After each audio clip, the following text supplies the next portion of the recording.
하나의 좋은 아이디어를 얻으려면 수많은 나쁜 아이디어들이 필요합니다. 안녕하세요. 리마인드 라이프입니다. 오늘 준비한 강연은 애덤 그랜트의 강연인데요. 창의적인 아이디어는 수없이 많은 실패의 아이디어 중 하나일 뿐이라고 이야기합니다. 시작은 빨리 하고 완성은 느긋하게 할 때 더 창의적인 아이디어를 만들어낼 수 있다고 합니다. 우리는 어떤 일의 시작에 앞서 실패하면 어떡하지? 라는 생각에 시작을 미루게 되고 결국 아무것도 하지 않는 선택을 하게 됩니다. 아무리 좋은 아이디어라도 시작을 하지 않으면 아무 소용이 없겠죠. 만약 시작했다고 하더라도 성공으로 가는 과정 중 수많은 시행착오를 겪지 않으면 역시 성공하긴 힘들 것입니다. 사소한 목표라도 좋습니다. 지금 당장부터 시작할 수 있는 일을 찾아보고 도전해보는 하루가 됐으면 좋겠습니다. 그럼 시작하겠습니다. 7년 전 한 학생이 자신의 회사에 투자하지 않겠냐고 제게 물었습니다. 그 학생의 말이 3명의 친구와 동업하고 있고 인터넷으로 물건을 팔아서 시장을 뒤집어 놓을 거예요 라고 하더군요. 그렇게 6달이 지났습니다. 회사를 시작하기 하루 전 날이었죠. 그런데도 아직 제대로 된 홈페이지도 없었습니다. 홈페이지가 그들의 회사의 전부인데 말이죠. 그래서 저는 당연히 투자하지 않았습니다. 그들은 결국 워비파커라는 인터넷으로 안경을 파는 회사를 열었는데요.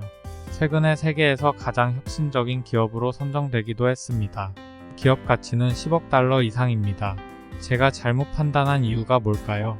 답을 찾기 위해 저는 오리지널스라고 불리는 사람들을 연구하기 시작했습니다.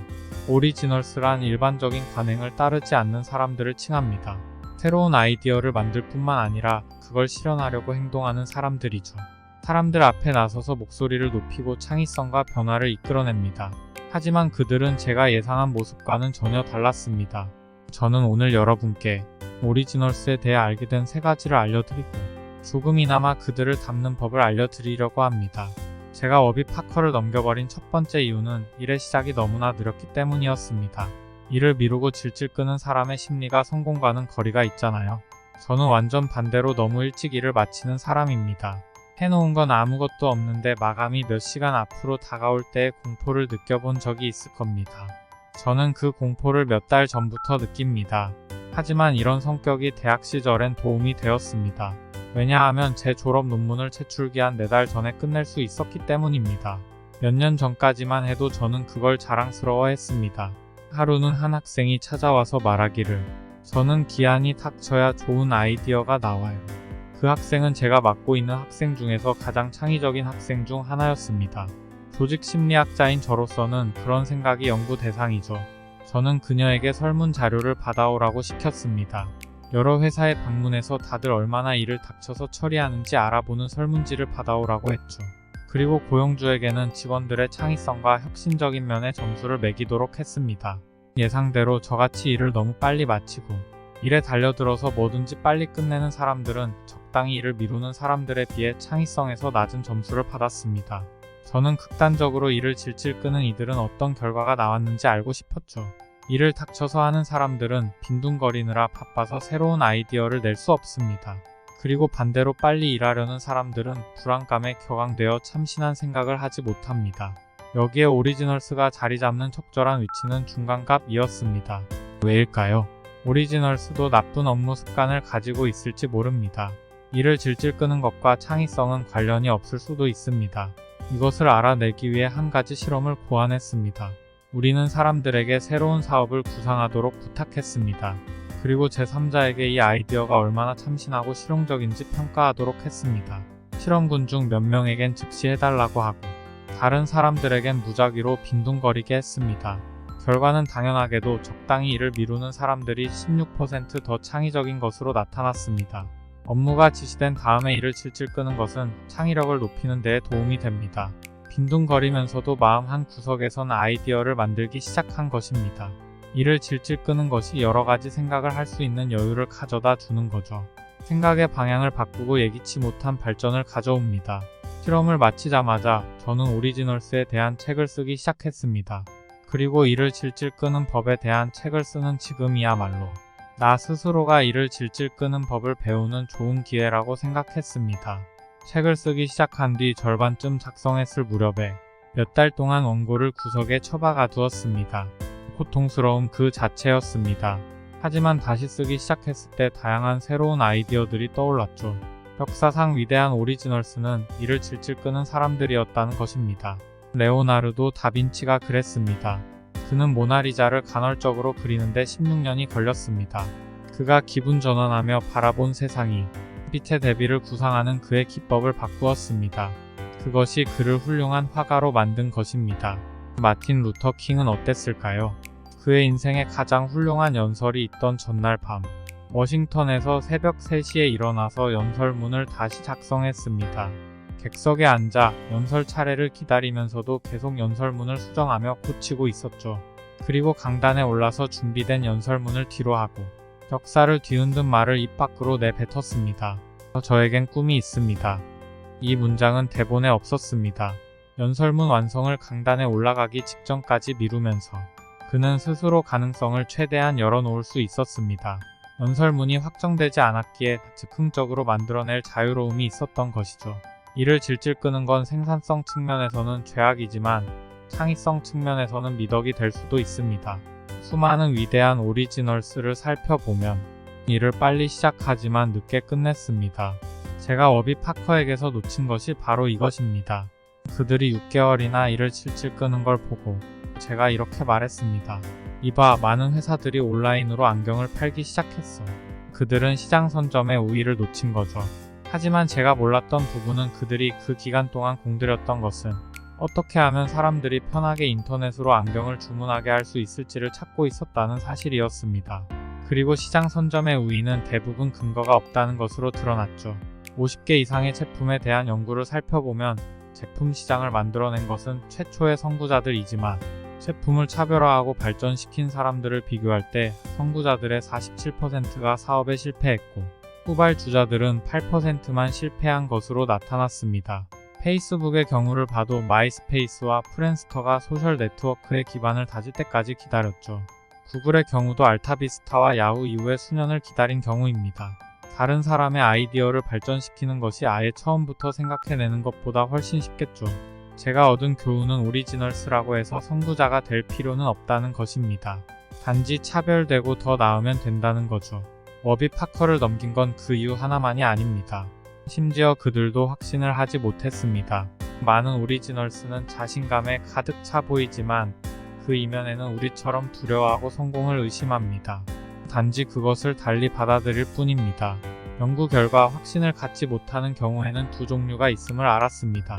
자신을 믿지 못하는 것과 아이디어를 믿지 못하는 것입니다. 자기 의심은 스스로를 얼어붙게 만들죠. 하지만 아이디어에 대한 의심은 열정을 가져다 줍니다. 그 아이디어를 확인하고 시험하고 정제하도록 하는 동기를 부여해 줍니다. 그리고 오리지널스가 되는 핵심은 정말 단순하게도 일이 뜻대로 풀리지 않을 때 망했어 라고 생각하는 대신 추하는 원래 별로야, 아직 완성된 게 아니잖아 라고 생각합니다. 그러면 어떻게 하면 될까요? 하나의 연구 결과를 더 말씀드리죠. 웹 브라우저 중 파이어폭스 크롬 유저가 익스플로러 사파리 유저들에 비해 확실히 나은 성과를 거두는 걸로 확인됐습니다. 그 사람들은 평균적으로 15% 긴 근속 연수를 갖고 있었습니다. 기술적으로 앞서서 그런 것이 아닙니다. 실험 대상자들은 평균적으로 타자 속도도 비슷했고 컴퓨터 실력도 비슷했습니다.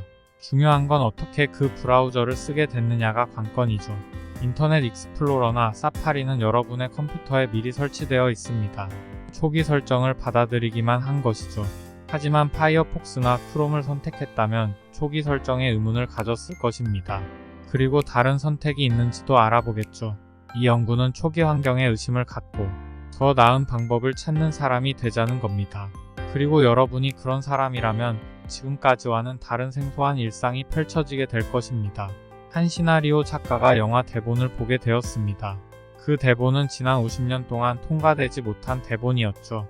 과거의 모든 수정본에서는 사악한 여왕이 주인공이었습니다. 하지만 제니퍼 리는 그것에 의심을 품기 시작했습니다. 그녀는 첫 장면을 다시 썼죠. 악당을 고통받은 영웅으로 재구성했습니다. 그렇게 해서 겨울왕국은 가장 성공한 애니메이션으로 기록되었습니다. 이 이야기에는 단순한 메시지가 있습니다. 의심스러우면 내버려 두지 말아라. 공포는 어떨까요? 오리지널스도 공포를 느낍니다. 그들도 실패를 두려워합니다. 하지만 그들이 우리와 다른 점은 그들은 시도하지 못하는 것을 훨씬 더 두려워한다는 것입니다. 회사를 세우고 난 뒤에 부도로 실패할 수도 있고 회사를 세우는 것 자체를 실패할 수도 있습니다. 하지만 길게 보면 가장 후회스러운 것은 실행의 결과가 아니라 실행하지 않는 것 자체라는 걸 그들은 잘 알고 있습니다. 죽음이 가까워졌을 때 우리가 가장 후회하는 것은 하고 싶었던 일이나 목표로 세웠던 것들을 시도해 보지도 않았던 일들입니다. 나쁜 아이디어를 냈다고 해서 여러분이 그걸로 평가받지는 않습니다. 산업 전반에 걸쳐서 큰 그림은 무엇이고 가장 중요한 제안이 무엇이냐 물으면 85%의 사람들이 말하기보다 침묵을 지킵니다. 사람들은 당황해하고 바보처럼 보이는 것을 두려워합니다. 하지만 오리지널스는 수없이 많은 바보 같은 아이디어들을 가지고 있습니다. 가장 위대한 오리지널스는 가장 실패를 많이 한 사람입니다. 왜냐하면 그 사람은 가장 많은 시도를 한 사람이기 때문입니다. 클래식 작곡가들을 생각해보세요. 왜 그의 곡이 다른 사람의 곡보다 더 많이 연주되는 거죠? 가장 그럴듯한 가설은 그 작곡가가 엄청난 양의 곡을 만들어냈기 때문일 겁니다. 더 많은 결과물을 만들어낼수록 다양성이 높아지고 무엇인가의 진정한 오리지널스가 될 가능성이 높아지는 것이죠. 클래식의 3대 작곡가인 바흐, 베토벤, 모차르트도 수 100곡을 작곡한 후에야 몇 안 되는 걸작을 만들어낼 수 있었습니다. 만약 우리가 오리지널스가 되고 싶다면 더 많은 아이디어를 생각해내야 합니다. 이제는 실제로 오리지널스가 우리와 그리 많이 다르지 않다는 걸 알게 되셨을 것입니다. 그들도 두려워하고 의심도 합니다. 그들도 빈둥거리기도 합니다. 나쁜 아이디어를 내기도 하죠. 당신이 아이디어를 낸 당사자라면 스스로를 무시하지 마세요. 일을 빨리 시작하되 천천히 끝내는 것이 창의력을 높인다는 것을 이제 알았으니 자신의 아이디어에 의문을 가지며 스스로에게 동기를 부여하고 실패에 대한 두려움을 받아들일 수 있을 겁니다. 하나의 좋은 아이디어를 얻으려면 수많은 나쁜 아이디어들이 필요합니다. 이렇듯 오리지널스가 되기란 쉽지 않죠. 하지만 저는 그것이 우리 주변의 세상을 바꾸는 가장 좋은 방법이라 믿어 의심치 않습니다. 감사합니다.